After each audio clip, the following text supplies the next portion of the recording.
Shalom, Israel. Shalom, What's shalom. going on? So, Brother Yatab, to my left, Brother Banayah. So, today's lesson, we're dealing with New Year's, all right? So, we're going to be going over history, customs, things of that nature to make sure our people are aware because, you know, you're still hearing it up and down the street. Happy New Year, Happy New Year.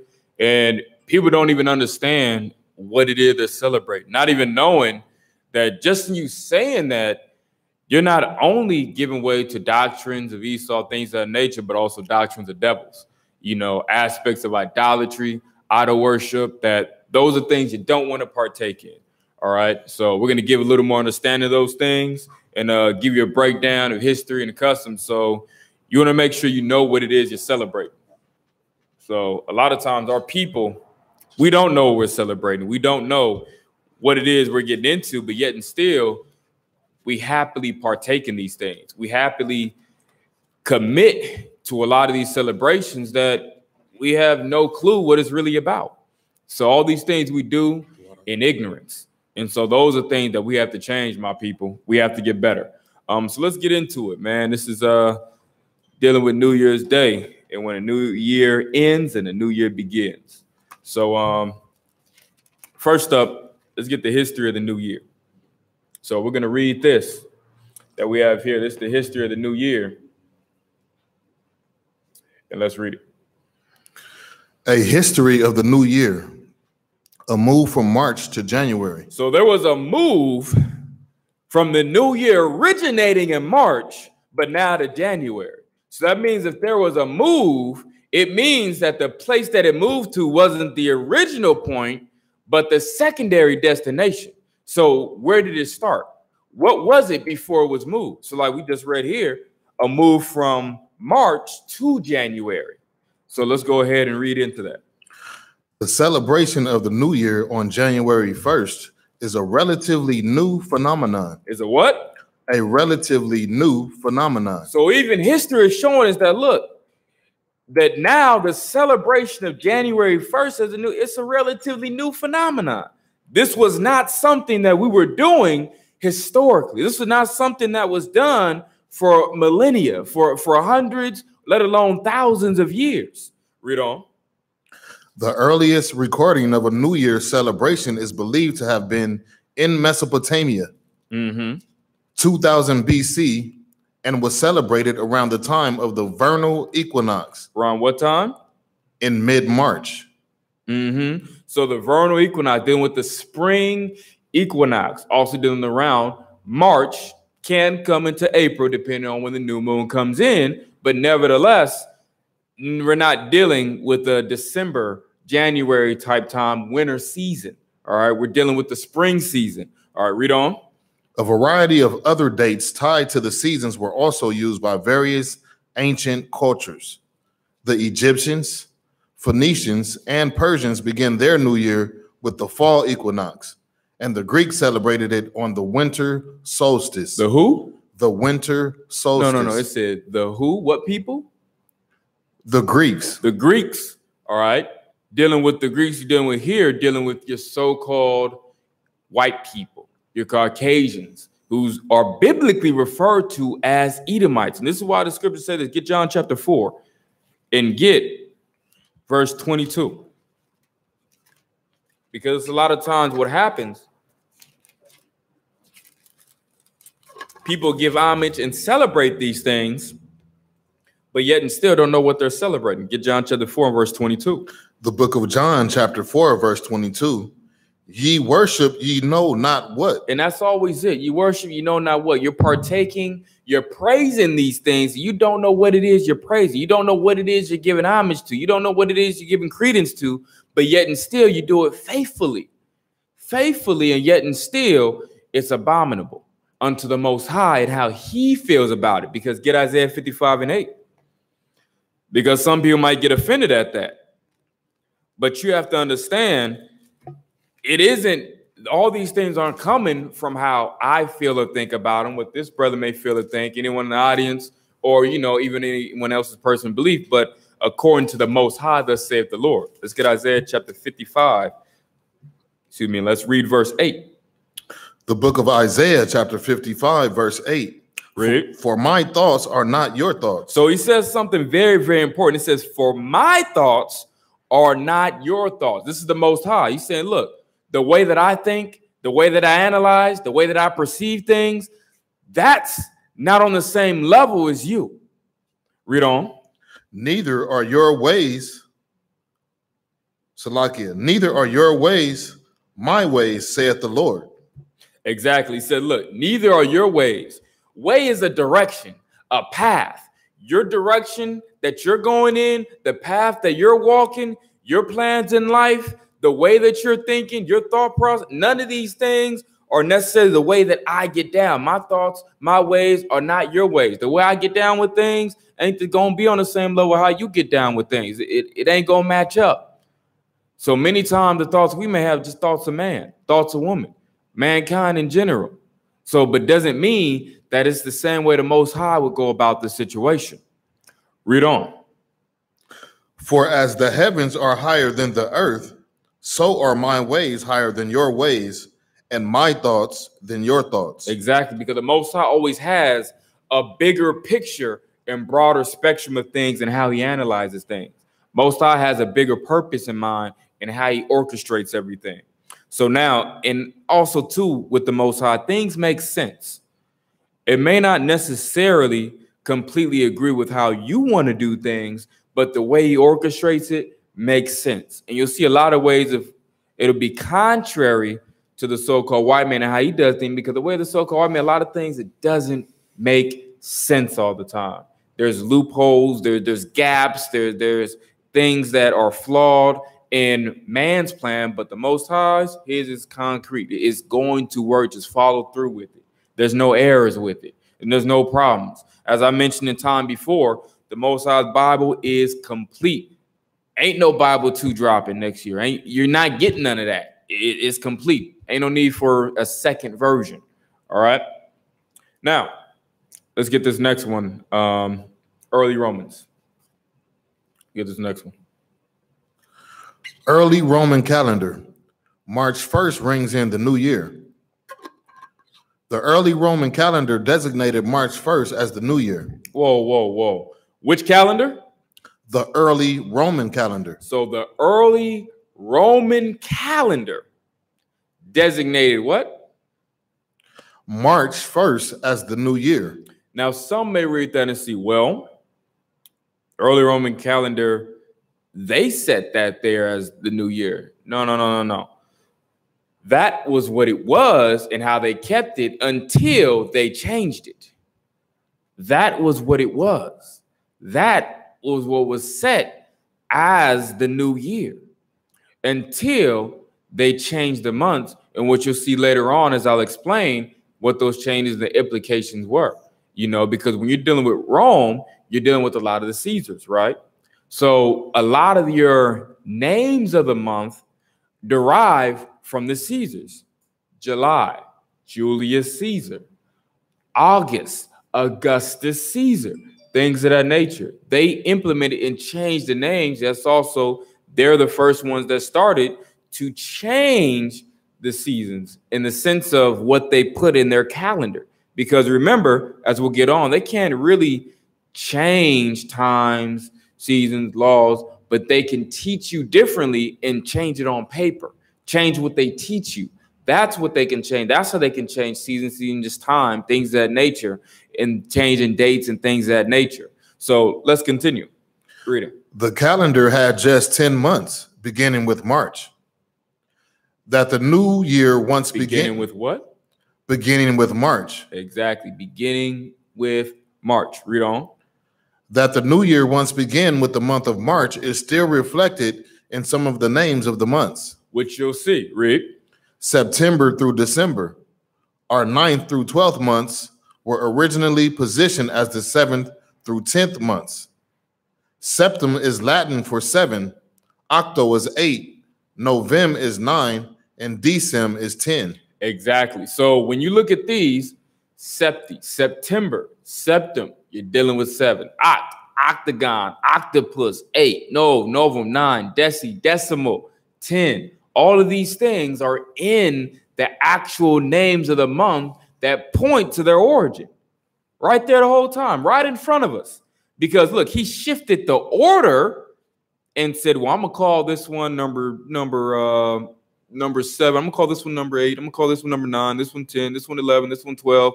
He changed the order, but the name has the true origin. You could change the order of something, but the name is still there. It's still in the title. Just like no different than we did with like Saturday. He calls it Saturn's Day, but yet and still, when you analyze other languages, you'll see that Saturday is really Sabado, the Sabbath, things of that nature. It's still on that Saturday. That's still the day, that's Sabbath. That is still the Sabbath. In languages across many dialogues or dialects, I should say, excuse me, not dialogue, conversation, dialects in languages, it's still there. Whereas Sunday is still sun worship. But let's get it. Let's continue. January joins the calendar. So we got to see, when did January join the calendar, Rick? The first time the New Year was celebrated on January 1st was in Rome. Was in where? In Rome. Was in Rome. So now when we're dealing with before, when the early Roman calendar designated March 1st as the new year, remember the transition happened in Rome. So they had what it was previously before they changed it. So it wasn't new to them in the sense of them not knowing, but they made the change. They knew what it was before. They knew it was in March, but they're the ones that changed the calendar and began changing the calendar to the major or drastic changes that we still partake of today, that reflect in the calendar that we have today. Continue. In 153 BC. In fact, the month of January did not even exist until around 700 BC. Whoa. So January didn't even exist. The Romans put that in there. These are things that were changed. Read on. When the second king of Rome, Numa Pontilius, added the months of January and February. You see that? And that also ties into their other celebrations that they partake in, and their other gods that they partake in. January, Janus. February, it's I don't want to butcher it. But because it goes into a particular deity that has a name I don't want to butcher or say incorrectly, but it's like a Febra. It rolls off the tongue. But nevertheless, Janus is easy for January. But we'll get to that another time. Continue reading. The new year was moved from March to January because that was the beginning of the civil year, the month that the two newly elected Roman consuls, the highest officials in the Roman Republic, began their one-year tenure. But this New Year date was not always strictly and widely observed, and the New Year was still sometimes celebrated on March 1st. Exactly. Now, why is that? Because once again, the government at that point in time enacted a change, but remember, you had two reasons why it wasn't widely celebrated, even though they made that change. One, who the hell was they, at the time? Because it's still a situation, just because a country or a state makes a particular change, that doesn't mean everyone else is going to follow suit. So you had that aspect. The bigger reasons, remember, we were also in Rome, our people. So just because Rome made the change, we weren't making that change with them. But that doesn't mean our people were changing or conforming in those ways. So it was a situation where we still chose to celebrate and keep it how we normally were keeping it. Why should we change? Why should we? That's like if Esau said right now, Tuesday is the first day of the week, and Monday is the seventh day of the week. That doesn't change how we view it. That just changes how he sees in the workday that he designates, but that doesn't mean we're going to change how we operate. So you still have that. And even those who weren't tied in necessarily to a particular faith in that regard, they still knew the seasons, the time, the dates were delivered by the Most High through the ordinances that he set, the sun and the moon and the stars. So why now am I going to listen to now what you've changed? As they say, if it ain't broke, don't fix it. Like this, why are you changing this? What purpose does it serve? What purpose? That's really the key thing. But let's go ahead, read on. Oh, next one, I'm sorry. Julian calendar. January 1st, officially instituted as the new year. So notice they said the Julian calendar, okay? You're dealing with Julius Caesar. He's the one that made the Julian calendar. All right, read on. In 46 BC, Julius Caesar introduced a new solar-based calendar that was a vast improvement on the ancient Roman calendar, which was a lunar system that had become widely inaccurate over the years. Now, that is a partially correct statement and partially incorrect statement. Let's deal with what's correct. Yes, in 46 BC, Julius Caesar did introduce a new calendar. Yes, it was a solar-based calendar. But was it a vast improvement on the ancient Roman calendar? No, because the ancient Roman, actually, well, certain ways that they personally may have done things, possibly. But when it comes down to, which was a lunar system that had become widely inaccurate over the years, the lunar calendar is not that it's a situation where it just becomes widely inaccurate. It's that it takes, you have to actively work to calculate. That's the problem. You have to actively work to calculate. It's not like for example, when we deal with time, which later on, maybe I'll give a lesson on time. We have, if I take this watch, and you can put it back on me real quick. If I were to take a watch or a clock, this is fixed time. 60 seconds in a minute, 60 minutes in an hour, that's fixed time. That's not what's delivered by the Most High. So this makes it easier for us to say, well, what time you want to meet? Let's meet at 8 o'clock. However, the biggest thing is that, well, how would it be back in the day? You have a sundial, or you would have, aside from just having sundial, as I was, and you also have the sand that will also be measurements of time as well for at night for watches. And you can add sand for a certain amount of time, whether it be seconds, minutes, or hours. Now, when you're dealing with this, why this is important is because time would pass by however long it took for the sun to pass from 1 hour hand to the next hour hand, whether that took 45, 55, 65 minutes, depending on the time of the year. That's how long it took. It was still an hour, though. That didn't change the hour itself. But Esau said, you know what? We're going to change everything to fixed time. And then that's where he instituted balances like daylight savings time, and I'll make it 365 days in the year instead of 360. He adjusted it to a way it's easier for me to calculate it this way. I'll just add on a few days. I'll just, flip. Yeah, daylight savings. All those things made it an easier system for him because he didn't want to deal with calculating all the time. And then everyone had to depend on calculating. He didn't want to do it that way. So that's where it's not that the system became widely inaccurate, because remember, we forget the sun, moon, and stars, they're alive. It's not like these things on a sheet of paper where it's just there, it's fixed. They're alive. They move. They move like they are alive. So it's not fixed in the same way. Yeah, it's fixed in the sense of consistency. Yeah, but it's a situation where, we tell brothers, so this situation, just no matter if you're dealing with the new moon, no matter if you're dealing with even the sun throughout the year doesn't rise and set exactly in the same place. It moves and changes course through where it rises and sets.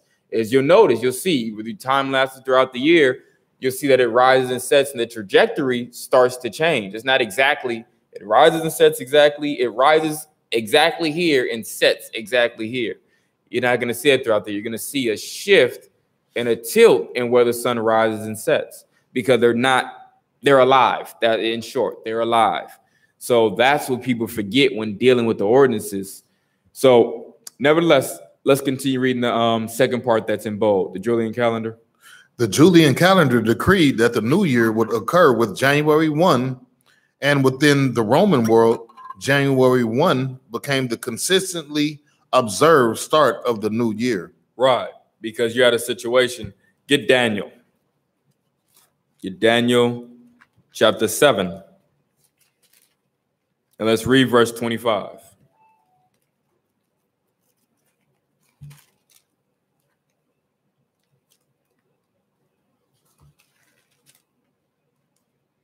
Let's get Daniel chapter 7. And let's read verse 25. Because this is what happened. The Julian calendar decreed, Julius Caesar decreed, well, let's go ahead and we'll just keep January 1st. This is just easier. Most High system just isn't God's system. I mean, we've been doing it for millennia. I mean, since the creation of time or since man, but no, it's just not working out for me. I need my own name in the month. I need some, I need a month, named after me, so I need to create some new things and, make some adjustments here, so go ahead. The book of Daniel, chapter 7, verse 25. And he shall speak great words against the Most High. And he being Esau, shall speak great words against the Most High, such as these. These are the great words that he's speaking. And with that, we're going to change it. This calendar isn't as effective. It's inaccurate. I mean, it changes. What kind of creator would create a system that's always changing? You got to do so much work to stay on pace. That just doesn't make sense to me. Nope, I can't even do it. You know what? I'm not going to do it anymore. Let's just change it. You know what? It just makes more sense to have something more logical that's fixed, and it just doesn't change so much. I mean, the creators want to keep it simple for man. We just keep it simple with it not changing. So that's how he thinks. If I'm lying, so that's how the white man thinks. I just don't see the problem with it. I mean, shoot, if I was God, I would just simply make something. Here, it's fixed. You look at it. That's it. It's not changing. Why change it? The seasons are always think about it. Seasons change like 4 times a year. How come it just can't be one way? It's just on. Keep it on. Why do you have like 4 switches throughout the year? Just keep it on. That's how the white man think. That's his logic with a lot of things. And because of his logic, that's part of the great word that he speaks. Because who are you to tell the Most High how he should and should not operate? And you'll see many Edomites that'll get bold. Even there's this one he played in a couple of movies. One of them I could think of off top was V for Vendetta that he played in. Heavier set Edomite. And he was even going on, because this just ties into the speaking the great words part, for emphasis, another witness. He was doing an interview and he said, no, I can't get with God. I just don't agree with his ideology. I mean, one second I'm this compassionate God. And then all of a sudden he's this jealous God. All of a sudden he's this wrathful God. I mean, he has too many personality issues that he has to work out. I can get down with Satan, though. Satan has one agenda. He says, look, I'm going, and that's what I like, the focus of Satan. One agenda, this goal, I'm going to destroy you. It doesn't change. He's not going back and forth on, well, I'm going to do it this way. Nope. Satan is fixed, focused, drive. I can get down with Satan. That's why I can deal with Lucifer. Yeah, and I would tell God, hey, look, all this, I just couldn't get down with your policy if I meet him. But with Satan, I can get down with his. I can work with his, And so I'm just watching this Edomite, and it's like, he just going on and on like, damn, like this is how they think. Like this is logical for them. This is logical, and everything you're saying is just illogical. Their reasoning is totally misconstrued. It's like you can't even get them, even like today when you do a sermon, they don't see or think along the same lines as you on a lot of things. Certain things make perfect sense that are completely unreasonable for them. Look at Trump in this wall. I'm asking, yep, government shutdown. Yep, it's perfectly normal. It's natural. Yeah, people, American citizens aren't getting paid, getting furloughed. Hey, look, this wall is so important. they're going to eventually say, hey, look, if you want to fix a problem, just, hey, all I'm asking for is a wall. It's easy like the easy fix. And everyone's saying, I'm not budging. You know, I'm not, but hey, easy fix. You know, so everyone's backing me. A lot of these government workers backing me. That's just their logic with a lot of things. You know, just a base individual that the scriptures deal with. So, and that's what in Job, you know, deal with. Just base. So no wisdom. All right, let's continue. And shall wear out the saints of the Most High, and think to change times and laws. So it says, and ye shall wear out the saints of the Most High. So I'll briefly explain, wear us out through slavery, wear us out through oppression, working, you know, these long hours, being tired, not being able to give to our families the way we want to, in the sense of reality. I'm working 8-hour job. It's really a 10-hour job. I'm working that 10-hour job. Then you expect me, because, you know, travel time, you know, things of that nature. Then you add in the time. That's just travel, hour to hour from. That's not even counting the time it takes you to get ready for work. Then you still got to do everything else. You got to cook. You got to clean. That takes up hours, you know, just to cook. Heck, just to cook dinner can take an hour, let alone me trying to make lunch, trying to make breakfast. Then if I got to get kids ready, you know, it's all your time is eaten up. And then you got to say, well, now I'm still supposed to have time to relax and then teach my kids, you know. So he's wearing us out. All those odds wearing us out, tired, that you can't even focus on taking care of your family. So just had to explain that. And read the next part. And think to change times and laws. Because all this he's doing is he's just thinking to change times and law. These are his thoughts. But yet and still, why does it say think and not to actually change? Because remember, the times, the law, things of nature are most high given, and he can't take them away. Man can't take it away. No matter how high and mighty he might be, he could rule the world. He cannot actually change the times and laws. Because why? These things were set by the Most High in the ordinances that he made for all of us to be able to utilize. Only thing he can do is, well, I'm not going to teach them this anymore. We're not going to teach the whole system. You know what? Just forget about it. Nope. We're going to remove it out of school systems. They're going to have to learn this system now. You know, that's it. Effective next year, they just have to learn it. That's it. That's why I'm doing it. It's final. Don't ask me anymore about it. All right? We're just not going to teach them anymore. And eventually you get dumbed down and they'll forget. That's it. So next generation won't even know about it. Problem solved. So that's how he fixes everything. You know, that's it. All he can do is teach you differently. So let's continue with this next slide. So it says Middle Ages, January 1st, abolished. In medieval Europe, however, the celebrations accompanying the New Year were considered pagan and unchristian-like. I wonder why. Read on. And in 567, the Council of Tours abolished January 1st as the beginning of the year. At various times and in various places throughout medieval Christian Europe, the New Year was celebrated on December 25th, the birth of Jesus. Which is really the birth of Nimrod. So in the celebration of Nimrod, and it's also a pagan day, but that's for another lesson. Continue. March 1st, March 25th, the feast of the Annunciation. So the and Feast Easter. of the Annunciation, that is a Catholic or Catholic celebration dealing with the Annunciation of the birth of Christ, things of that nature. So that's something that we don't celebrate. So continue on. Oh, I'm sorry. Next slide. Gregorian calendar, January 1st, restored. In 1582, the Gregorian calendar reform restored January 1st as New Year's Day. Although most Catholic countries adopted the Gregorian calendar almost immediately, it was only gradually adopted among Protestant countries. The British, for example, did not adopt the reform calendar until 1752. Until then, the British Empire and their American colonies still celebrated the New Year in March. So here you have it, a situation where now you take the Gregorian calendar, which is the current calendar system in place that's followed by America and many other countries because everyone follows America. So, but even then, as you see, like it says, until then, the British Empire toward the bottom and the American colonies still celebrate the new year in March. So many were still partaking in March being that new year. So because they were still keeping it as it originally was and not conforming to the changes. So, and this is just to give you the source, www.infoplease.com/spots/New Year History.html. In case anyone needed the source, leave it up for the next 3 seconds.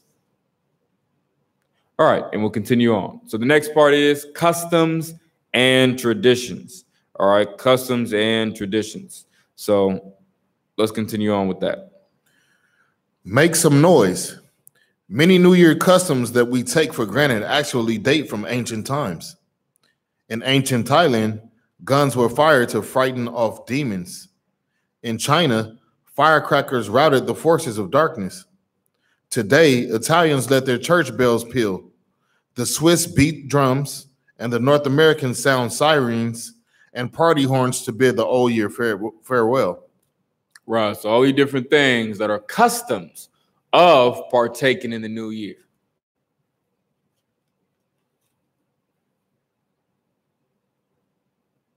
Yep, you were right. Read that one.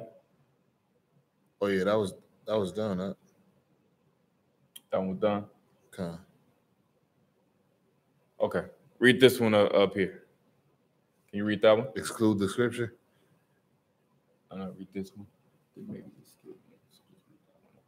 okay. Many New Year traditions surround food.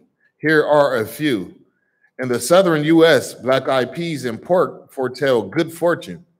See our recipe for good luck, Hoppin' John. Eating any ring-shaped treat, such as a donut, symbolizes coming full circle and leads to good fortune. In Dutch home, fritters called Ali Ballen are served. The Irish enjoy pastries called bannocks. The tradition of eating 12 grapes at midnight comes from Spain. In India and Pakistan, rice promises prosperity. Apples dipped in honey are a Rosh Hashanah tradition. In Swiss homes, dollops of whipped cream, symbolizing the richness of the year to come, are dropped on the floors and allowed to remain there. So you guys see the foolishness of a lot of these things. You know, you see the foolishness, you see where a lot of these cities, like you said, in the southern U.S., it said black-eyed peas and pork foretell good fortune. Where does that come in? But yeah, you can get that scripture, the Psalms 119, 165. You can read that. The book of Psalms 119, verse 165. Great peace have they which love thy law, and nothing shall offend them. Right. So hopefully none of these things offended. These were any custom and thing that you may have partaken in, because remember, we have Israel scattered all over the four corners of the earth. And some of these things could have been things you could have been taught, could have things, hey, someone else did, you partook of. But none of these are customs of Israel, a thing the Most High gave us. These are all aspects of pagan customs, heathen customs, things the other nations do. So it ain't what we do. Let's continue.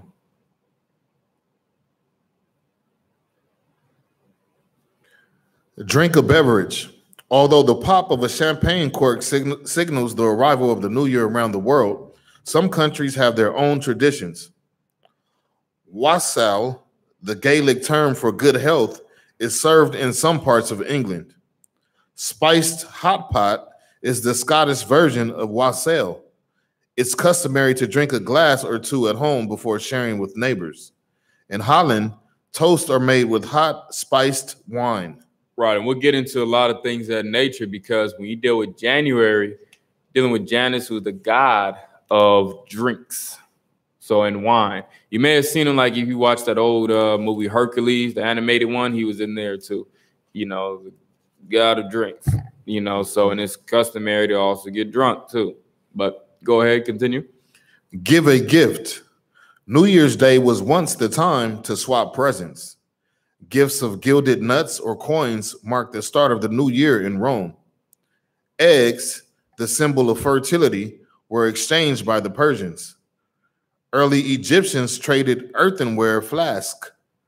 In Scotland, coal, shortbread, and silverware are exchanged for good luck. Mm-hmm.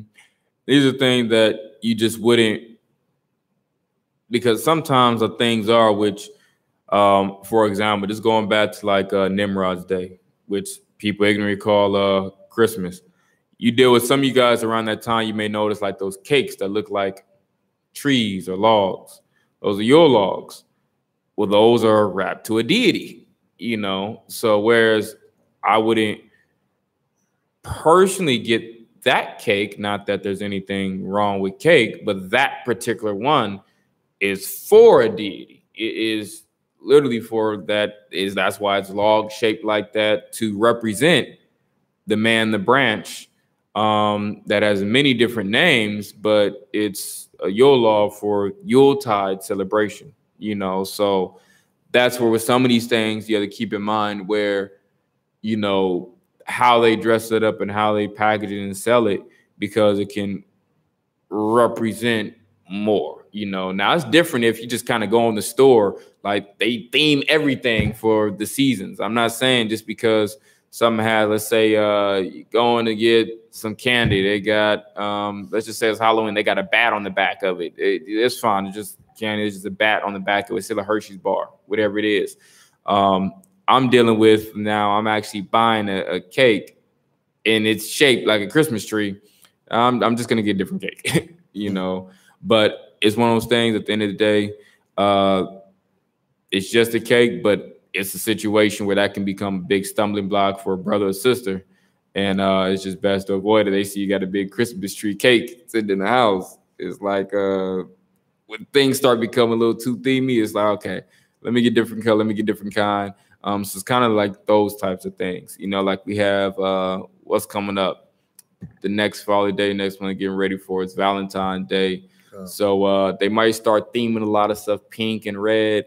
But when a lot of stuff starts having Cupid on it, and that's like the thing, you know, okay, then I'll just avoid that so I don't give anyone any evil suspicion and just get something else for the sake of my brother, those that are weak. Other Israelites that may see you at the store, you know, you just look weird. So not everyone just is understanding. And a lot of times people in our community were more judgmental, and instead of getting to understand it, we're more faster to rebuke. So it's a situation where you just kind of want to be mindful of what you choose to buy, how themed it is. Is it just the wrapper on the outside, or is it the item itself? You know, it's like if they have some Cupid shaped cookies. All right, let me at least get some circle ones and not ones that literally look like the baby, because that's not a baby, that's a grown man, you know, which that's a whole nother lesson. But nevertheless, there's a lot of history to these things. So just kind of be aware. All right, let's get to the next part. Put your best foot forward. Put your best foot forward. In Scotland, the custom of first footing is an important part of the celebration of Hogmanay, or New Year's Eve Day. So this is where the history of, you know, the New Year's resolution, things of that nature, that had to come from somewhere. So this is kind of dealing with that. Read on. This practice holds that the first foot to cross a threshold after midnight will predict the New Year's fortune. The next year's fortune. The next year's fortune. Although the tradition varies, those deemed especially fortunate as first footers are new brides, new mothers, those who are tall, dark, and handsome, or anyone born on January 1st. Right. So a lot of it deals with luck, things of that nature. And the key thing with luck, that's not what we particularly deal with. We deal with blessings, and we deal with the Most High. All right. So that's where, even like when you deal with like the term wish. In short, when you find wish in the scripture, yeah, you can. But wish is an aspect of your prayers and what you're praying for. When you're saying, I wish for this, is what you desire, what you're praying for. But stay away from the term more so, because it can lead people, when you think of wish, you think of it more so modernized standards of, it goes in the category of like luck and charm, things of this nature, like things of that nature. And so that we don't get lumped together with that group, all right, I'm gonna swap out luck for blessing and wish for blessing, or, you know, prayer. You know, instead of wish, I use pray, or instead of wish, I use bless. You know, so things of that nature. So that way it doesn't create a stumbling block for somebody else, and they know where I'm giving the praise and honor to. Just like when people say, you know, Allah. Allah just means God, but stay away from the term Allah due to the fact of people who hear that term, they think what? Muslim, right? So it's not that Allah is bad or it's just wrong, but most people, they think Muslim when you say Allah. So refrain from it. So, okay, I know the Most High God, things of that nature. You know, Yahweh, so you know what God I'm talking about, you know, but it's like, it's kind of like the catch-22 with things, you know, so it's not like these things are, everything is innately bad as one would, you know, think. It is kind of, all right, one who may have the understanding, it's like, okay, I get it. This is also what it means, like technically by the book. It's like if I say, like discipline. Some people think of discipline, they think of like punishment. You know, I need to be disciplined or things of that nature. Whereas that's a definition, but you also have discipline as far as, now I need to be more organized, more structured. So it's all about where someone thinks. So I may change what word I use based on who I'm talking to, so they don't think the negative bad side, you know, of like in trouble or something, and just, I'll just switch it out and say, okay, I want to use discipline. I'll just say, okay, we just got to get more structured, you know, or we just got to get more organized, you know, things of that nature. So it creates a better aspect. So just kind of keeping those things in mind with some of these things is play on words and play on traditions type thing, you know. So there's nothing wrong with putting like your first foot forward or having a resolution that I'm going to do better. But if you're planning it like around January 1st, like it's these things together that make it bad. Just like same thing. It's no problem with eating a turkey sandwich or eating some stuff and some dressing. But if it's Thanksgiving time and you're eating the dressing, the turkey, the you know, you're putting the whole meal together, that's the problem. For now you're partaking, or it looks, yeah, like you're partaking in the day because that's the customary meal for that day and that time, you know. So it's how these things put together that causes the problem. And hopefully, you know, brothers and sisters watching, brothers and sisters, you know, in the class, you know, kind of understand, you know, those aspects, because it's the it's how it's all put together. It makes a big difference, you know. So let's continue. So that way, brothers and sisters that watch, you kind of get where I'm coming from with certain things. You know, people have different levels of understanding and learning. So I don't want people to think, you know, oh, this is just straight up bad. Certain things, it's how it's done. And if you look up definitions, but some people, they don't look up definition. They just go with the main thought of whatever they see that it means in the moment. But let's continue. Turn over a new leaf. The dawn of a new year is an opportune time to take stock of your life. The practice of making New Year's resolutions, said to have begun with the Babylonians as early as 2600 BC, is another way to reflect on the past and plan ahead. Right. So you had a lot of that. You have a lot of them turning over a new leaf, you know, all those things, starting on the right foot, New Year's resolution. A lot of these things are part of the pagan custom of the day. So, which are things that we avoid, you know. So as the scripture deal with, hey, it said, make no tearing to turn to the Lord, put off not from day to day. So don't wait to know New Year. You know, you need to get it right now. You need to change now. You need to actively be working day by day to get better. You know, like the same thing we do like Mother's Day and Father's Day. It's Most High doesn't give us a Mother or Father Day. You don't think he gave us a law, hey, honor your mother and father. That's not a situation, something you do customarily, part-time, or once a year. No, you do that every day of the year. You know, it's a consistent thing. It's a constant effort. So those are things that where we don't speak against honoring doing something for mom and dad, but do it on a regular.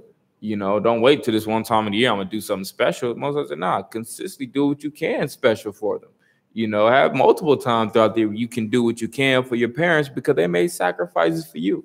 May not have done as good a job as you feel that they could have, but yet and still you weren't in their place. It's not my job to question my parents on how well or bad of a job that they did, and you ain't do this for me. It's my job to say, you know what? My parents made their choice, made their decisions. I'm going to choose to do better when I become a parent. That's it. I'm going to do better, and that's it. And if they did great, then I got to live up to their expectations. That's it. So let's continue on. New Year's folklore. New Year's folklore. Some customs and beliefs are simply passed down through the ages. Here are some of our favorite age-old sayings and proverbs. On New Year's Eve, kiss the person you hope to keep kissing. If New Year's Eve night wind blows south, it betokeneth warmth and growth. For abundance in the new year, fill your pockets and cupboards today. Right. It's all different New Year's folklore and how the stories unfold and how they feel. So this last part says, so whether we resolve to return borrowed farm equipment as did the Babylonians or drop a few pounds, we're tapping into an ancient and powerful longing for a fresh start. Because those are things too. Maybe this year I'll finally return to things that I kept, things of that nature where, this is all part.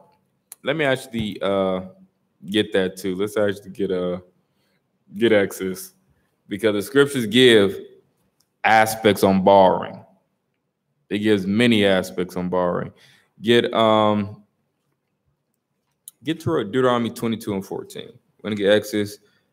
Actually, get Exodus 22, but get Deuteronomy 22 and 14.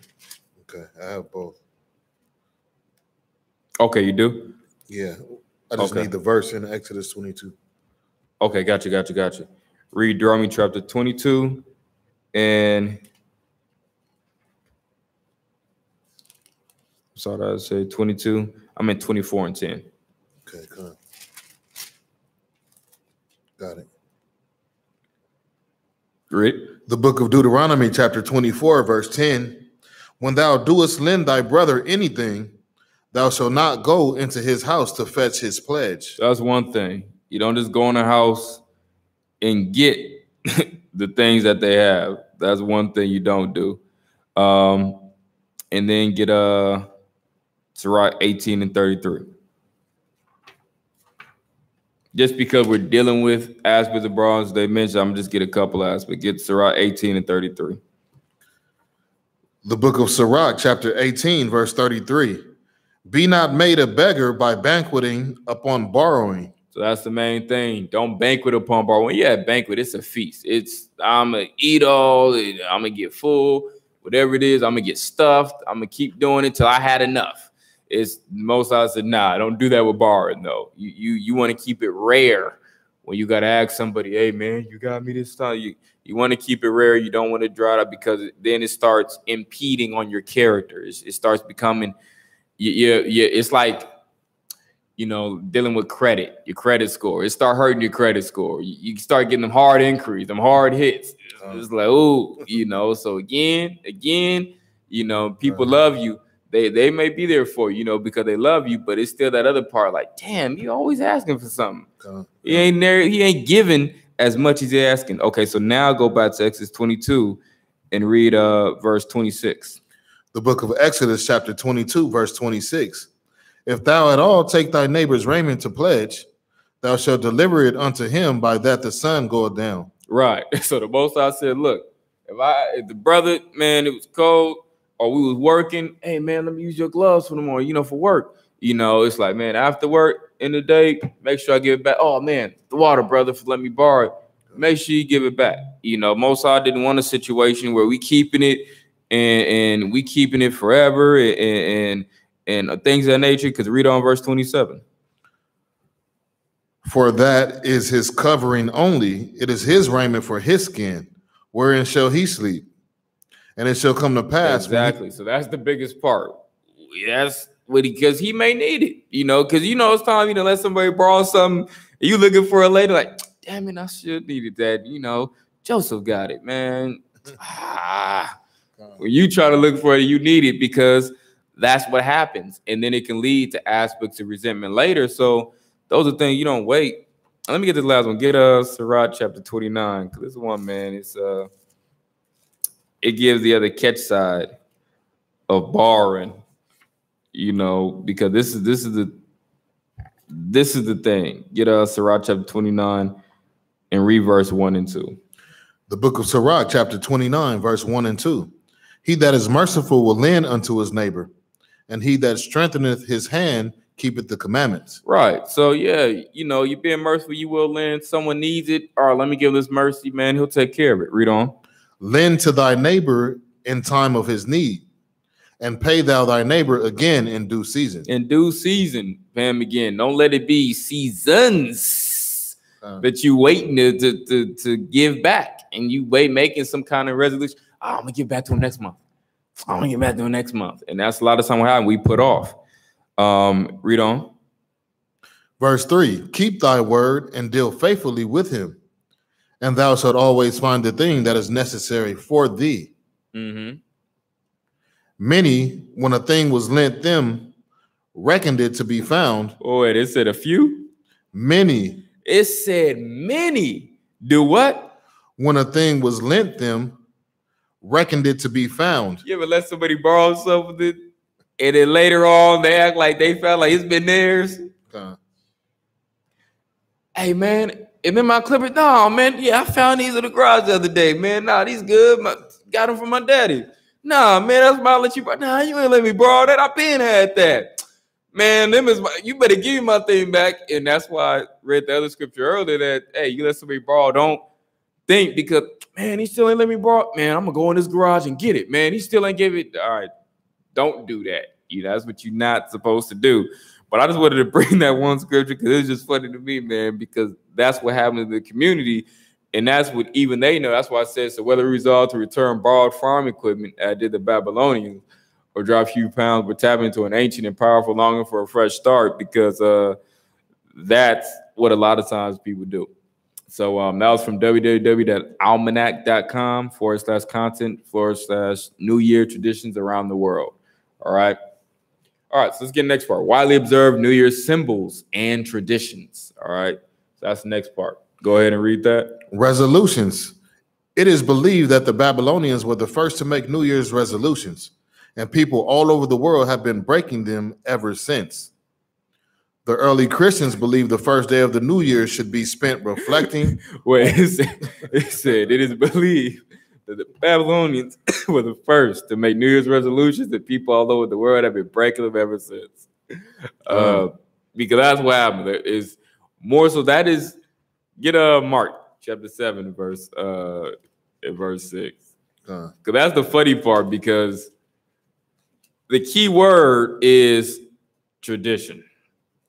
This is their tradition, and Mark chapter, just read this. Mark chapter 7, verse 6 and 7 and 8. Yeah, we'll just 6, 7, we'll just get that. 6, 7 and 8. You can read it. The book of Mark, chapter 7, verses 6 through 8. He answered and said unto them, well hath Isaiah prophesied of you hypocrites, as it is written, this people honoreth me with their lips, but their heart is far from me. Howbeit in vain do they worship me, teaching for doctrines the commandments of men. For laying aside the commandment of the Most High, ye hold the traditions of men, as the washing of pots and cups, and many other such like things ye do. And that's what a lot of times that happens. It's always the doctrine, the teaching of men, the traditions of men, things of that nature that hold more weight than the commandments of the Most High and how He teaches us. So you want verse 9? No. That's fine. Actually, yeah. You can read that. Verse 9. And he said unto them, Full well ye reject the commandment of the Most High, that ye may keep your own tradition. Mm-hmm. And that's what a lot of times happens. So you keep your own tradition. All right, let's go ahead and did we finish reading that? Come on. Okay, let's get the next one. Oh, I'm sorry, back to the PowerPoint. Did we finish reading the PowerPoint? That part? That first page? Let me read the last part. Okay, go ahead. Part. The early Christians believed the first day of the new year should be spent reflecting on past mistakes and resolving to improve oneself in the new year. Now, see, isn't that something we're supposed to be doing on a regular basis? Examining ourselves, proving ourselves. So that's something we do regularly, not something you wait and let build up for a whole year. That's something you're supposed to be on a regular, always examine yourself, always abounding. Actually, let's get that. Go to the New Testament.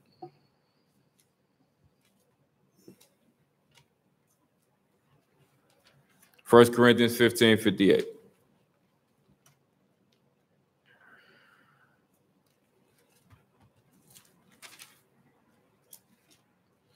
And this is important, to do this because you understand a lot of these ideologies, a lot of these traditions aren't what the Most High wants us to do.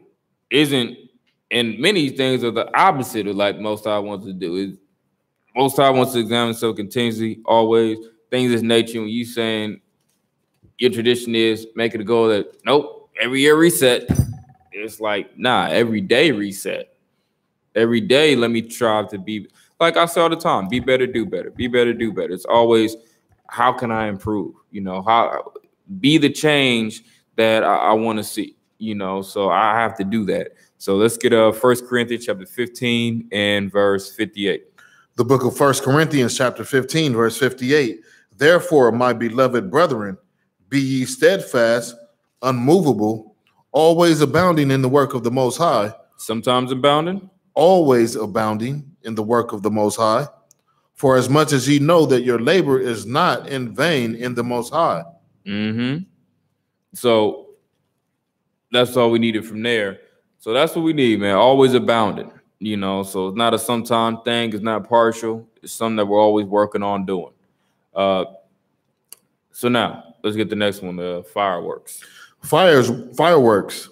Noise making and fireworks on New Year's Eve is believed to have originated in ancient times, when noise and fire were thought to dispel evil spirits and bring good luck. The Chinese are credited with inventing fireworks and use them to spectacular effect in their New Year's celebrations. Right, and that's from infoplease.com as well. But that's for the same thing. So the fireworks, noise making, where they feel to dispel evil spirits and bring good luck, that's also what you partake in, because that's why they started doing that. Was their belief, and they encourage that amongst others, that this is why we pop fireworks, dispel evil spirits, brings good luck, things of that nature. So when you choose to pop fireworks on New Year's, that is what you're also ignorantly partaking in that celebration, because that's the origin of where that originates, where that comes from, where it partakes in. So let's get the next part, idolatry. So let's get into that. Truth behind New Year's, let's get this. The truth behind New Year's. When you research where the name January comes from, you will find Januarius, also known as January, named after Janus, Ianus, the Roman god of doors and gates, and beginnings and endings. So that's what you're dealing with. So, and just to read the upper part, it says, many will be bringing in the so-called New Year's, which is kept in the dead of winter.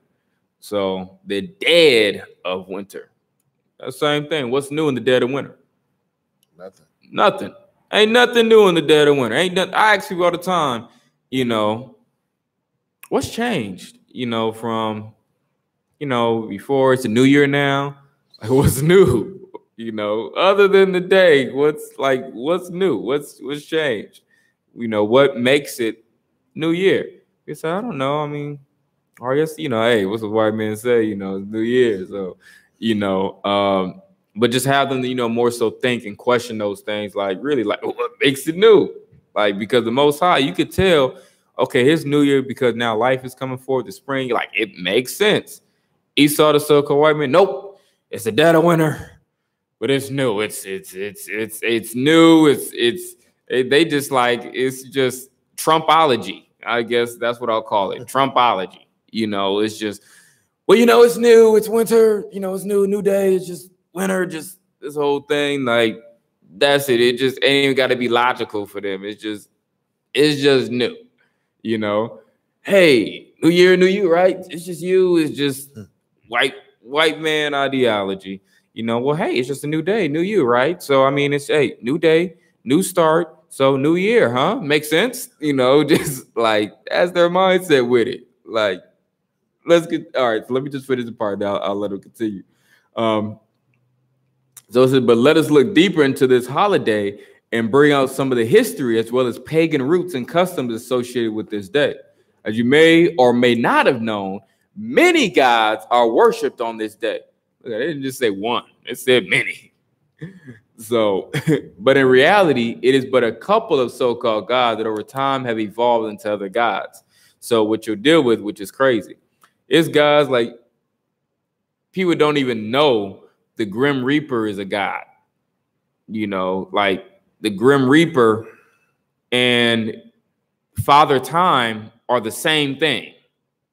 People don't even know, like, that is the same thing. But look at me, he said, man, that's the same thing.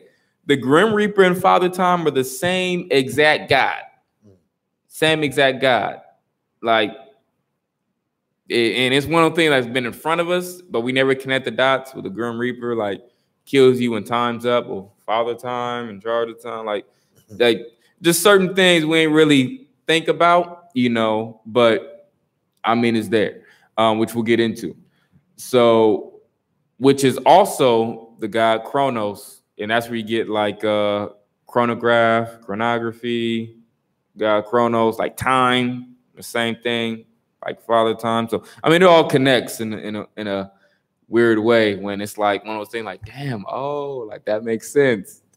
Yeah, some of Esau's follery, it connects in foolish dots. Like, yeah, it connects. So nevertheless, but in reality, it's but a couple of so-called gods that over time have evolved into other gods. That's what a lot of people, they forget. A lot of these guys are just recycled. The name changes, but it's the same deity. You know how many different gods for Nimrod and Tammuz it is? It's just the same god, just different names. You know, just different names. So that's all it is. Which is usually the case with many gods throughout history. So, and then it starts when you research. Yeah, you can continue on from there. This god is also symbolically known as the god of change and transitions, depicted with the face looking into the future and a face looking into the past. The Bible has a different account of who this god is. Let me get one scripture too. Let me get Sirach 5 and 7. I was looking for it. I want to make sure I get it because I want to bring it out. You know, the other part with the New Year's resolution and how the Most High, you know, deals with, like we did with always abounding. I want to get this one in Sirach 5 and 7 that we don't put off day to day, make no tarry. I mentioned it, and since I mentioned it, I want to make sure I went back and got it in case someone else was thinking like, man, where's that scripture?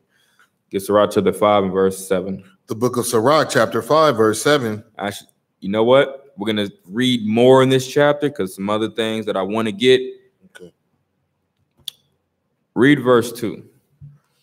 Verse 2, follow not thine own mind and thy strength to walk in the ways of thine heart. That's the key thing. And remember, with all these things, there are different aspects to these scriptures, you know, because you may read another part that does say, you know, deal with your mind and you know, being true to yourself and things of that nature, which I'll get kind of the balance, like most I'll give it to me right now. Hold that, gets around 37 and 13. The book of Sirach, chapter 37, verse 13. Read verse 11 first and then 13. Verse 11. Neither consult with a woman touching her of whom she is jealous. neither with a coward in matters of war, nor with a merchant concerning exchange, nor with a buyer of selling, nor with an envious man of thankfulness, nor with an unmerciful man touching kindness, nor with the slothful for any work, nor with an hireling for a year of finishing work, nor with an idle servant of much business. Hearken not unto these in any matter of counsel. So he's telling you, don't listen to these people in matters of counsel. Why? Because in short, with all of them, you'll see there's a conflict of interest with all of them. So he said, look, don't hearken to the counsel. And it says later on verse 12, be continue with the godly man who you know to keep the laws. But I want you to read verse 13 because that's the key that we needed in this passage. Read verse 13. Verse 13, and let the counsel of thine own heart stand. Whoa, now he's saying let the counsel of our own heart stand. But when you go to Sirach chapter 5 and verse 2, it says, follow not thy own mind. But it says, well, let the counsel of my mind and my heart stand. And then it says, don't follow my, because remember, he's giving you different aspects or perspectives. So a lot of time, brother, you may see scriptures that it seems contradictory. You read something else later because a lot of times scripture dealing with different aspects of things. It's letting know that, yes, in some situations, because think about it, in context, if I'm going to counsel, I'm getting advice. That advice, just like here we give counsel. You know, brother can call me, get counsel, brother call other brothers, things that need to get counsel. Hey, you can even call even someone who's not a leader get counsel. It's just advice. Take it or leave it. And it's up to you whether or not you decide to do it. But at the end of the day, he's letting you know, look, whatever you choose to do, you can't be like at the end of the day, man, I got counsel for this, bro. You told me to do it. At the end of the day, look, I suggested that you do it. You have to still make your own decision. You asked me, what would I do in this situation? I gave what I would do. You know, that doesn't mean that's what you have to do. All right. It's just wisdom to help you in the situation. You came to me, I'll give you wisdom, but you have to decide whether or not I'm going to roll with the brother's counsel or not, because I have to live with the judgment. Okay. That's it.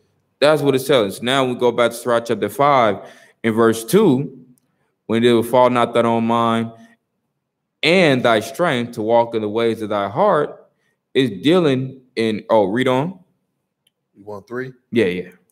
Verse 3, and say not, who shall control me for my works? For the Most High will surely revenge thy pride. Read on. Say not, I have sinned. So this is with the different aspect of following your mind. This is an aspect of transgression, moving in accordance with your way. Like when it comes down to keeping these laws, people say, well, I don't believe, pork is that unclean of an animal. I mean, Most High made it. God is good. Why he makes something bad, I should be able to eat of the earth. I mean, it's an animal. He said we can eat animals. We should eat it. Well, that's how you feel toward that, but that's not how the Most High feels. It's a different aspect to it.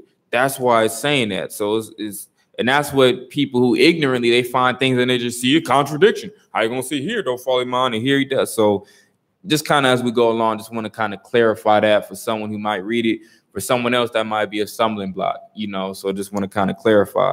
But what I want you to do is exactly read verse 6. Verse 6, and say not his mercy is great. He will be pacified for the multitude of my sins. For mercy and wrath come from him, and his indignation resteth upon sinners. Read verse 7. Make no tarrying to turn to the Most High, and put not off from day to day. For suddenly shall the wrath of the Most High come forth, and in thy security thou shalt be destroyed, and perish in the day of vengeance. Exactly. So the whole thing is, man, because remember, in contact with those things, but it's right, because man, our people keep the law, but it's an aspect where they saying they did wrong. It's like, man, clear that up, fight to do better. That's why it dealt with, in verse 5 concerning propitiation, which is favor or pacification. It says, be not without fear to add sin unto sin. Don't think I messed up, well, I'm good, I might as well keep messing. No, let me do what I can to improve and get better, because I don't know if the Most High may forgive me this next time, so that's what everything is always about. And that's why I say the same thing. My motto is be better, do better. I learned from this experience. I may have messed up. Let me do better next time. Let me improve next time with the next brother or sister I encounter, so keep those things in mind. So let's continue on to the, just finish reading that. Are you ready? Okay. We get Revelation 1 and 8. You want to get it? The book of Revelation, chapter 1, verse 8. I am Alpha and Omega, the beginning and the ending, saith the Most High, which is and which was and which is to come, the Almighty. Right, because when you deal with this, when you say research where the name January comes from, you'll find Januarius, also known as January, named after Janus or Ionis, the Roman god of doors and gates and beginnings and endings. Because the key thing is with that is, well, who's the true power of beginning and endings? That's the Most High. You know, so that's him. He's Alpha and Omega, you know, and which power he's given and authorized, you know, to Christ. But that's the Most High. He's taking that. A face looking in the past and looking into the future. The Most High, he's the one that can do that. Look into the past, look into the future. At the same time, already knowing the history of things prior and already knowing how things are going to turn out. So, and let's get the next one. This is a picture. If you ever seen this, may you show them real quick, Yash. Showing the picture in the PowerPoint. This is a picture of Janus. You know, you may see different pictures or images of deity looking to the past, looking to the future. Yashima, may you get the image, the picture that's showing the PowerPoint. Anybody in the studio? Boy, asleep. And then moving right along. Ask her to change it. You know, that boy probably tired, been working. Bless his heart, bless his heart. So let's go ahead and so it is, we just get a picture that people know. But concerning Janus, even other people say that it's really Nimrod and Tammuz, father and son, past, future, you know, looking face to face, back to back. But this is the picture of the so-called God, Janus, God of beginnings and endings. All right, let's get the next figure. Another figure is Father Time, who you may also know as the Grim Reaper, usually carrying a scythe, also depicted as having an hourglass or a clock, symbolic for the passing of life and time. Also known as the Greek god Chronos, where you get the term chronograph, which is the measurement of time, and was first said to be cannibalistic and reap children. Chronos became Father Time, and Father Time became who you know as the Grim Reaper, all of which are one and the same. But everything has a time, but the Most High is not affected by time and space. Right. Let's get Ecclesiastes chapter 3, verse 1. I deal with everything. There's a season and a time to every purpose under heaven. You know, so that just in short. I'm not going to read it all, but in short, you know, you just get an aspect of the time. So you may see pictures of Father Time, you know, things of this nature like this, but it's still the Grim Reaper. It's still Chronos. It's still the same deity, you know. So, but let's get Deuteronomy 33 and 27, because this is still another deity that celebrated that, once again, who is the true power over time? The Most High. Let's go ahead and read that. Deuteronomy chapter 33, verse 27. The eternal power is thy refuge. See that? The Most High, he's the eternal one. He's the one power with time. Read. And underneath are the everlasting arms. And he shall thrust out the enemy from before thee and shall say, destroy them. So Most High, he's the eternal one. So when you see these pictures, the depiction of Father Time and so-called Baby New Year, when that's a grown man, but you know, the Grim Reaper is the same deity. You know, they just dress him up differently.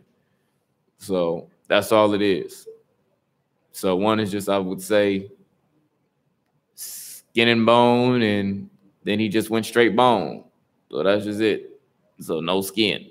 Same deity. Oh, even in the picture, you even see here. Hold on 1 minute. Hold on. See where I'm pointing. So notice similarities. You know, usually a long garment. They both usually wear. Both carry a scythe, hourglass, even hourglass here. Wow. You know, so same thing. The detail. The resemblance is uncanny. All right, let's continue. Romans also brought in the new year by getting drunk and having orgies. Hence, the Greek god Dionysus, known as the god of drinks and wine. Yeah, excuse me earlier. I said Janus. That was god of beginning and endings. I meant Dionysus, god of drinks and wine. Excuse me. Continue. This is also why one of the customs is to get drunk on this day. Dionysus is usually depicted as a baby in a diaper or baby New Year's, who in reality is a grown man. One of the customs was to parade a baby around in a basket, symbolic for fertility of crops. But is it lawful to drink? And if so, how should one watch their intake? Right. So let's get to Isaiah 5 and 11. The book of Isaiah, chapter 5, verse 11. Woe unto them that rise up early in the morning, that they may follow strong drink, that continue until night, till wine inflame them. So this isn't pointing out the problem to drink, because that's what some people see. No. It's dealing with how one chooses to drink. That is the problem. It said destruction unto those. That's what woe means, destruction. Unto them that wake up early in the morning, they start drinking early in the morning, and they drink throughout the day, and they work. And many, like what, function alcoholics, so they say, you know, most are, nah, you don't work that way. He said, no function alcoholics, you know, which means that, you know, brother, 6, 7, 8 in the morning, first thing they want to do is get a drink. Like, nah, you know, you drink later, you know, handle business now. Okay. So that's the way the Most High deal. He's not working with that, because think about, how can you function as a nation or as a people if we're drunk all day? You know, just kind of putting things in retrospect. How can you do a lot of jobs, you know, working in that type of, I don't want to use the term reprobate, but you're not sober-minded, you know, and you would expect this person to do or work on a lot of jobs where not only their safety and security can be an issue, but the safety and security of those around them can be an issue. Whether you're working in a lot of, whether it be machine shop, auto body, mechanics, surgery, just so many different jobs where you're handling tools or equipment where you can hurt this person, hurt the patient, hurt your coworker, or hurt yourself. You know, so it's just things of this nature. There's a method to the madness. But let's get the PowerPoint. Let's get this image of Dionysus that they say baby New Year, but it's really a grown man, which is the god of drinks. All right. So, which is crazy because of the fact of anytime they try to portray it, it's just like this innocent little baby, when Dionysus is a fat, layered man that is the god of drinks and wine and drunkery and debauchery. So let's get Ecclesiastes chapter 31, verse 27 and 28, because, like I said, the scriptures give the balance. Go ahead and read this. Ecclesiastes chapter 31, 27 and 28. Wine is as good as life to a man, if it be drunk moderately. So here's the thing, you know, because like I said, it's telling you something that, yeah, drinking is just as good as, like, man, it's enjoyable. You have a good time, loosen up, have some fun, you know, things of that nature, wind down, all of those things. But if it be drunk moderately, it can't be an everyday thing. It can't be an all-day thing. It has to be in moderation. You got to, okay, a little bit.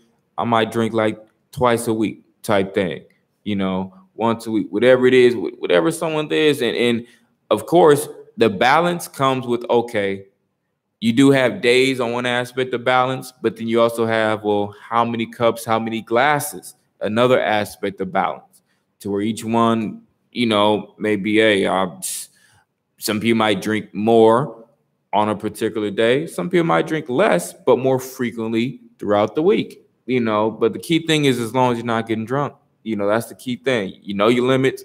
All right, I reached my limit. I'm still maintaining my focus, but I know if I take whether another glass or another 2 glasses, I might be, you know, because of course everything different. Beer, wine, you know, the level of alcohol is different, you know, so it's nevertheless, depending on what you're drinking, there's a different tolerance level of how many glasses I can drink. It's not all the same. All alcohol ain't just in one big mix. So that's why the scripture said before, strong drink, because some are stronger than others. Like this is gonna do a little faster than what this is gonna do over here. So you may have that, but it's still one of the things that just get alive to a man. But everything is drunken or drink in moderation. All right. So read on. What life is then to a man that is without wine? Right, because man, what's the life without alcohol, without being able to drink? It makes life more miserable if you don't have something to drink.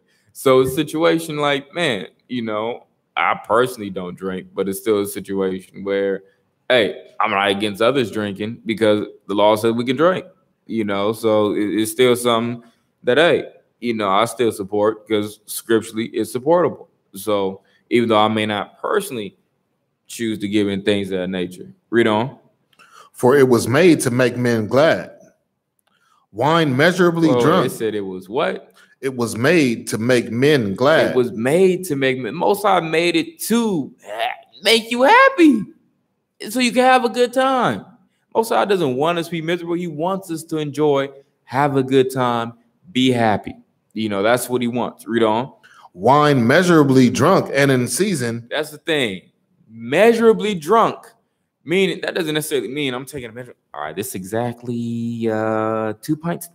Did I go over how much? Did I drink a liter this time? That's not necessarily what he's dealing with. That you have to get a tape measure, ruler, measuring glass. It's not what he's dealing with, but making sure in general you are keeping track of how many glasses or cups you're drinking. Okay, in short, when you're dealing with measure, you're dealing with an aspect of keeping track with how much you're drinking. All right. So how much have I had? What's my tolerance level? People have different tolerance levels. So, and it primarily deals with the size of the individual too. Males are able to tolerate generally more than females. Larger males are able to tolerate more than smaller males. I mean, all those things matter, so I might be able to drink, one glass. His brother might be able to drink, 3 times, as me, so that's the way it also works. So it's also measurably drunk and in season, because season signifies time. That's what you're dealing with. In season is in its appropriate times and moments. Just because I can drink doesn't mean I should drink. Just because you have the ability doesn't mean that's the best thing to do all the time. Because some people are like that. Some people, they don't have any restraint or seeing, hey, maybe I shouldn't drink while I'm here. Maybe I shouldn't drink during this event. Maybe it's not good to have a bottle of alcohol in this situation. Maybe I should wait. Yep. It may be, hey, it could be something that everyone has a good filter. It's like, hey, maybe a kid's birthday party wasn't a good idea, bring some bottles of tequila. Maybe I should have waited till another time later. Some people don't have that.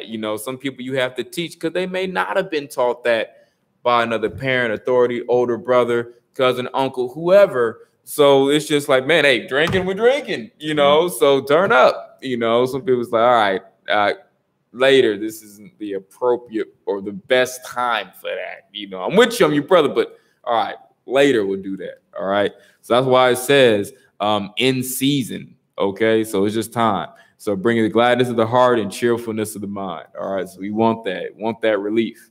Last one is Tobit 4:15. Let's get that. The book of Tobit, chapter 4, verse 15. Mm-hmm. Do that to no man which thou hatest. Drink not wine to make thee drunken. That's the key thing. Don't drink with the intention to become drunk. That's the key thing. You want to refrain from becoming drunk, and that's for our best interests. Because when you're drunk, you're no longer as aware of your surroundings. You're no longer as aware of what it is you're saying. You're no longer as aware of what it is you're doing. You're in a very vulnerable state. And many times, as the scriptures give in, which I'm not going into all here, but you end up or potentially end up causing some sort of offense. need to be saying the wrong thing, doing the wrong thing, getting in fights, whatever it is, you end up causing some sort of offense. So the Most High says, look, it is, do not drink to get drunk. You know, you don't want to be that far gone. And then you also have people that get so wasted, they knock out and then end up things happening to them, whether, yeah, you know, rape, molestation, but also an aspect of, especially dealing with Esau, they're just dumb stuff. People do dumb stuff to you when you're vulnerable, all right? Let alone just aspects of sexual stuff, but just dumb stuff, especially for those living around Edomites, got them Edomite associates or friends. It just Esau, just whatever it is. You just, well, hey, Fred's knocked out. I'm just trying to stick a potato up his butt. Just why? Why? Just dumb stuff, you know, just dumb stuff. That's Esau logic, you know, just Esau logic. Just, I'm gonna find the dumbest thing I could just do to you when you sleep. You know, Jake do it too, but it's more civil, where it's like, all right, you know, I might just mess with your nose, get you, slap your face, whatever it is, things of that nature, put some shaving cream in your hands, things of that nature. That might like really be it, you know. That's even far for a lot of us. A lot of Jays just, I'm gonna take a picture of him. Like, that's kind of it. Like, that's it. That's what we did. I took a picture of him when he was asleep.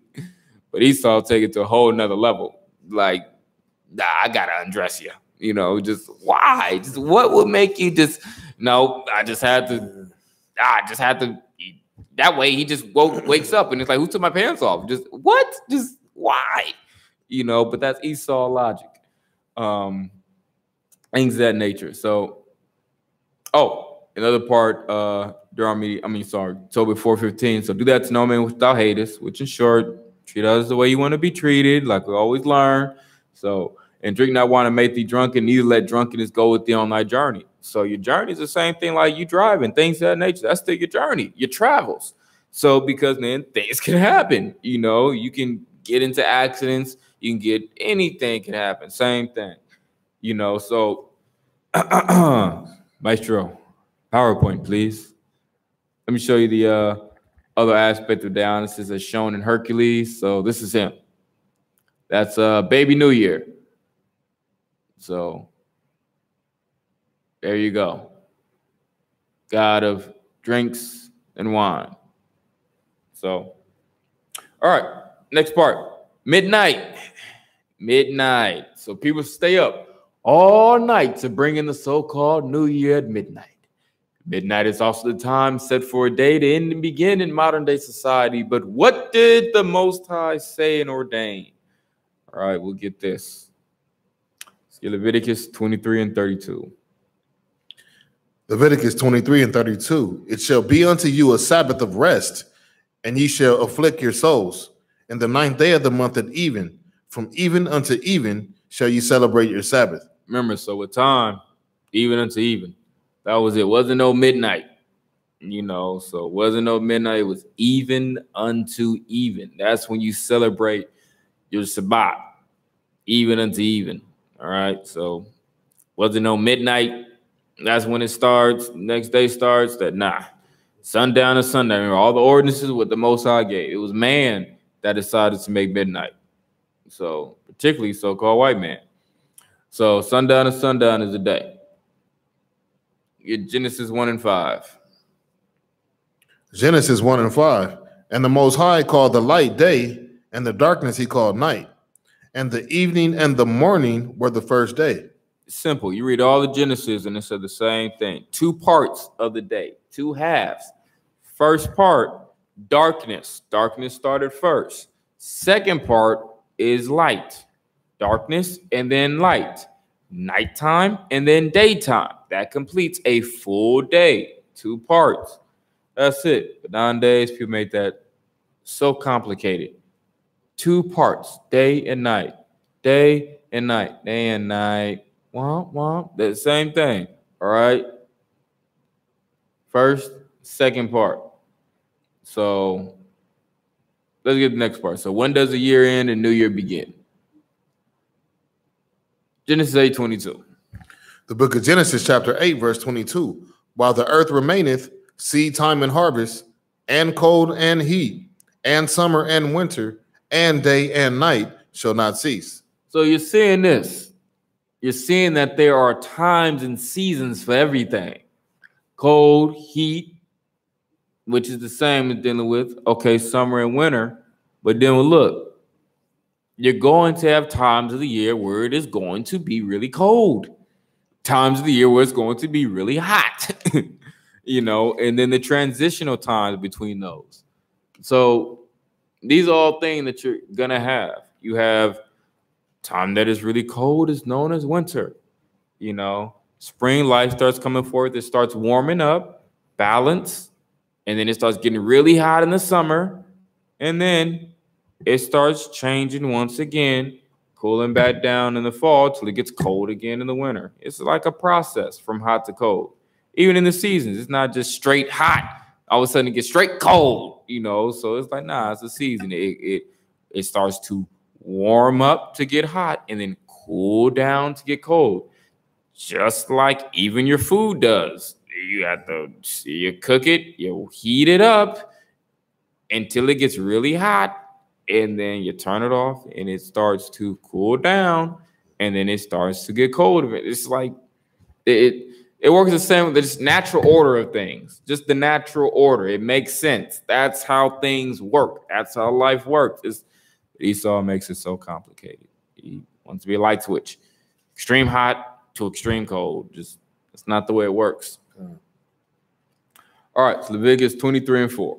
Leviticus chapter 23, verse 4. These are the feasts of the Most High, even holy convocations, which ye shall proclaim in their seasons. Which ye shall proclaim in their seasons, in their time. I deal with spring, summer, autumn, which is really, for these things, is autumn, autumnal equinox. That's where it really comes from. But then white men came to America, he just called it fall. Just like, even like language things like makes sense with equinox, vernal equinox, the time that it is day and night is equal than what we know springtime, you know, even where you have like autumnal equinox, okay, it's the autumn time where now once again equal, whereas where you have the winter solstice, yeah, the summer solstice, where now no longer summer, longer days, shorter nights, winter, longer nights, shorter days. So, but whereas when the white man gets involved, he just changed it to where autumnal equinox, we just gonna call it fall. Why you call it fall? Leaves fall from tree.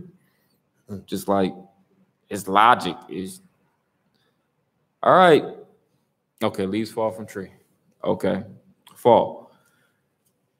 All right. Now let's get this. Exodus 12 and 2, and then 18. Exodus chapter 12, verse 2 and 18. This month is to be for you for the first month of your year. Exactly. So this month, the first month of your year. Let's get verse 18. Verse 18. In the first month, you are to eat bread made without yeast from the evening of the 14th day until the evening of the 21st day. Right. So dealing with Passover. So in the first month, we celebrate Passover. All right. Get Leviticus 23 and 5. Leviticus chapter 23, verse 5. In the 14th day of the first month at even is the Most High's Passover. Mm-hmm. So on the 14th day of the first month at even is the Lord's Passover, which in short is just the 15 days, just marking the beginning of the 15 days. Give me the exact time of when you would keep it.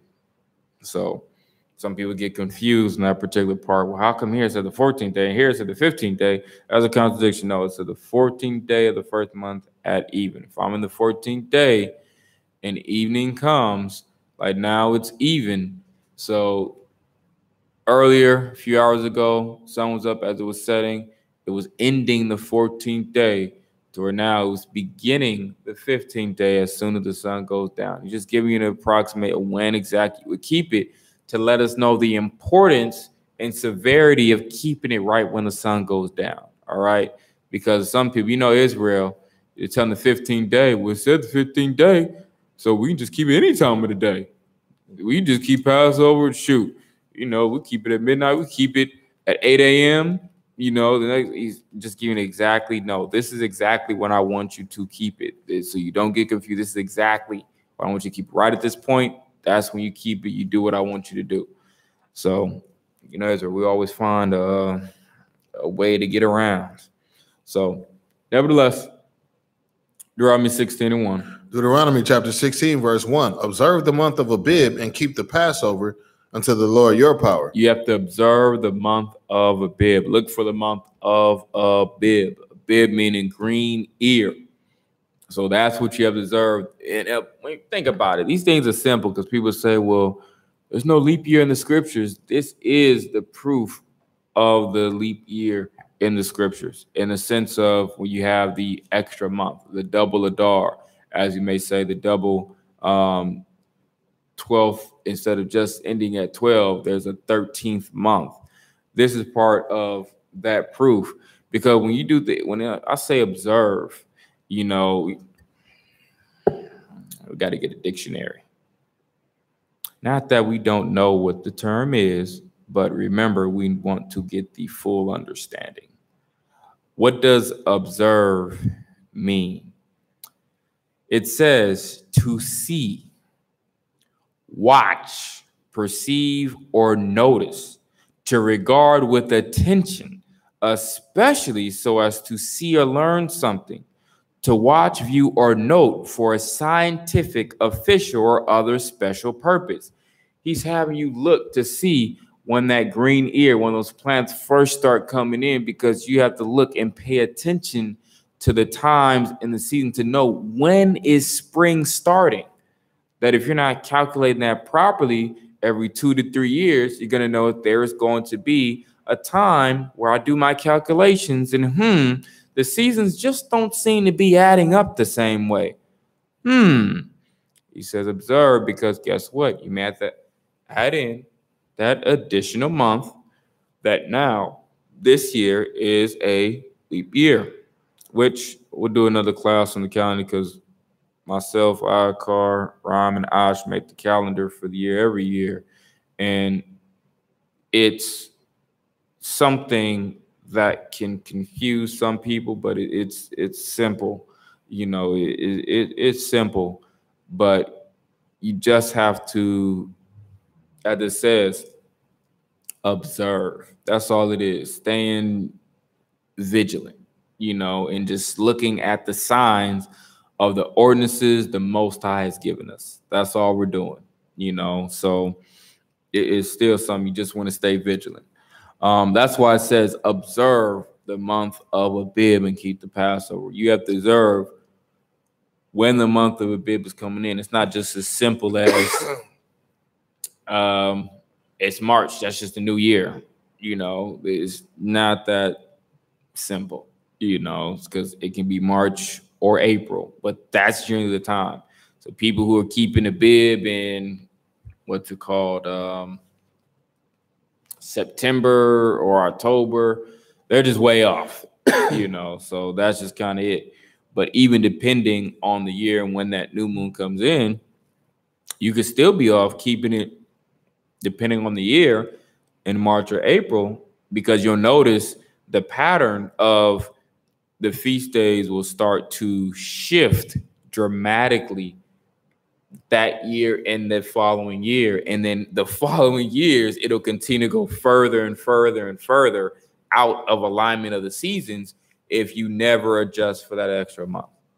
It will continue, guarantee it, try it. For those congregations that usually calculate that way, that don't add in that month, they just end up all of a sudden just changing up their feast days later on, because it's like, the reason why they end up just changing it rapidly just at some point in time later on is because they eventually realize, we're getting out of season. So they just conform to another camp and what they're doing, because it's, the truth is you have to add in that month, even though you don't see something explicitly stating this is the way of the Most High, saying that, yeah, you have to observe it. You have to look, see, perceive, investigate, watch, all these different things. The idea with the first month is Abib, also known as Aviv in Nisan. Aviv was one of the names changed or taken on due to the Khazars, and Nisan did with the Babylonian captivity. So this month started with the 14th day of the month at sundown, which would, of course, make 15th day of the month to keep the Passover and feast of unleavened bread. So let's get Sirach 15:8. Like we said, we're dealing with the spring season. Sirach chapter 50, verse 8. And as the flower of roses in the spring of the year, as lilies by the rivers of waters, and as the branches of the frankincense tree in the time of summer.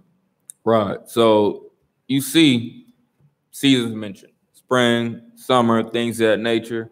So those things aren't new to us. Some people feel as if like all these things are brand new, like white man made seasons too. You know, when it's like, nah, the Most High, he made seasons. You know, these things were already here. We think the white man just made everything. But Song of Solomon chapter 2, 11-13. For lo, the winter is past, the rain is over and gone. Verse 12. The flowers appear on the earth, the time of the singing of birds is come, and the voice of the turtle is heard in our land. Verse 13. The fig tree putteth forth her green figs, and the vines with the tender grape give a good smell. Arise, my love, my fair one, and come away. So you see in this, dealing with the season, that after winter comes spring. And spring, as it's dealing with, there's clear indications of spring. You're seeing life coming forward, which that's what it's describing in Song of Solomon. You're seeing life coming forward. You're seeing all of these things unfold. It's not a mystery. It's not something, how you know it's spring? How you know? Because you're going to get people like that. Well, how you know spring is really spring? How you know spring, I mean, ain't really fall or something? I mean, you know, you don't really know. That's just the white man's knowledge. You don't really know if it is what he say it is, but just because he said it, and try to sound as deep as hell, but, you know, walking in a puddle of water, feeling like they're in the ocean. You know, that's what happens, trying to fill themselves up with wisdom. They fill themselves up with folly, just foolishness. And that's what you get, which if you haven't seen it yet, you will see it in Israelite videos or things that in street teaching, or experience it if you street teach. People who just base, like, what the heck? What are you talking about?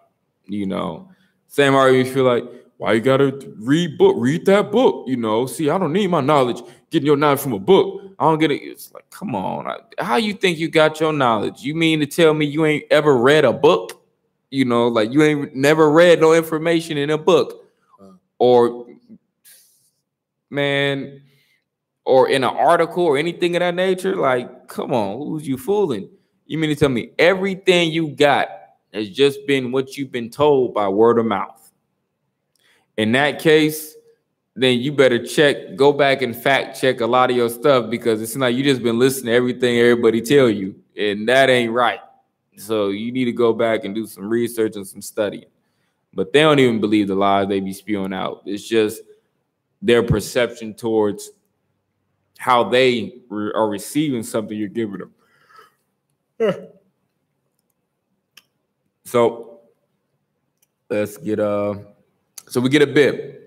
You know, you get age 24 bib, the first month of the Canaanite calendar, equal to Nisan, March, April, head of grain, already ripe but still soft.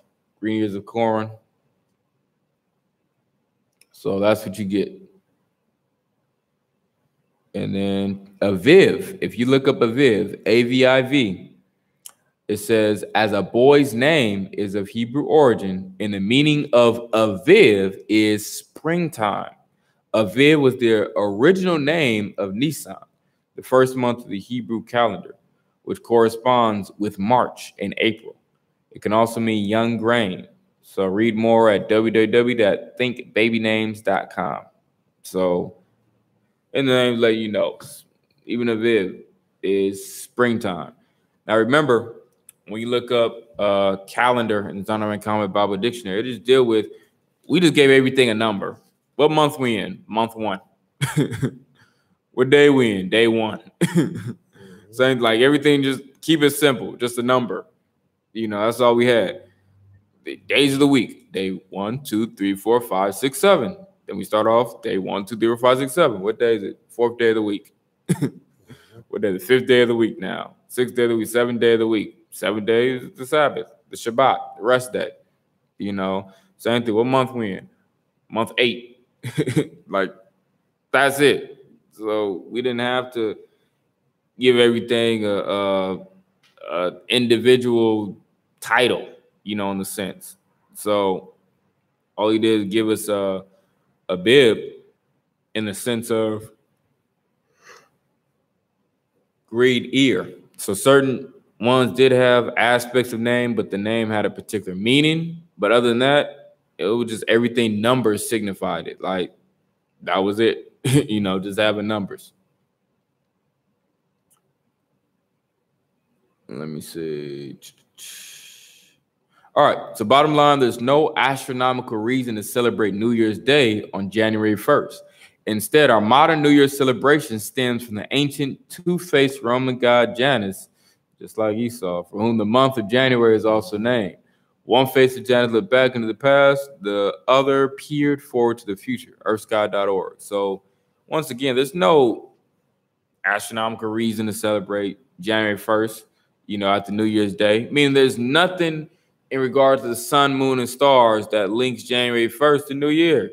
Just like, that's what it means. No astronomical, like, no reason in heaven or on earth that January 1st makes sense. This is nothing. You're not going to find it in seasonally. You're not going to find it. The same thing. What's new? You know, even when you look at the stars, which in particular constellations, those change in the seasons. So that's why you get where we don't get into the zodiac sign, but yeah, the zodiac in the sense of what did it say? The more so Scorpion and, you know, Sagittarius and things of that nature, you know, those come from the signs of what's in the sky that helps determine the season that you're in.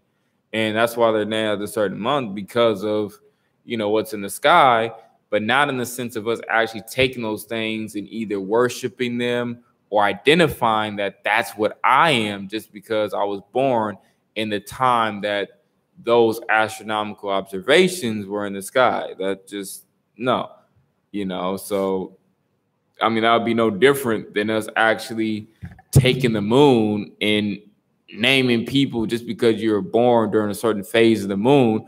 Oh, you're a full mooner, huh? I know them full mooners get down. You know, see, I'm a waxing crescent. You know, so you know, we waxing crescent. We be strong though. You know, you born during a waxing crescent, you strong. You know, so you always growing. You know, but nah, you born on the wane. You know, the wane and gibbous. Nah. They be them trying to, I just can't get right, you know, never full, you know, never there, you know. So see, that's the problem. But nah, the full moon, you born on full moon, man, you blessed, like you always at your best. Like it's all sorts of things. Like watch, somebody make that into a doctrine, just bad. So, but that's what people pretty much did with the constellations. Like it have all this stuff behind it that has like no roots in scripture or reality, you know. Oh, see these constellations? Yeah, you born during this time. Yup, you got the strength of, I mean, shoot, they could do the whole thing like, I don't know, strength of Little Dipper. See that? Mm-hmm. Little Dipper, Big Dipper, you know, just whatever it is, like just take all these things and just add all these things to it. Yeah, see that constellation like Scorpion? You born during this time? Yeah, that's strength. See that? You got poison, all this, just whatever it is, you know. So add all this stuff to it that just ain't got nothing to do with nothing. Get 2 Timothy 2:15. The book of 2 Timothy, chapter 2, verse 15. Study to show thyself approved unto the Most High, a workman that needeth not to be ashamed, rightly dividing the word of truth. So study to show yourself approved unto the Most High. So that's really the key thing. In case I missed anything, let's see if I can get this to play. Let's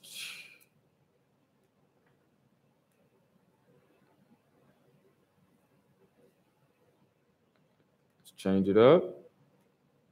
And will it play? Can we hear anything? No. It's not on the screen though either. Can you get any sound from the video or no?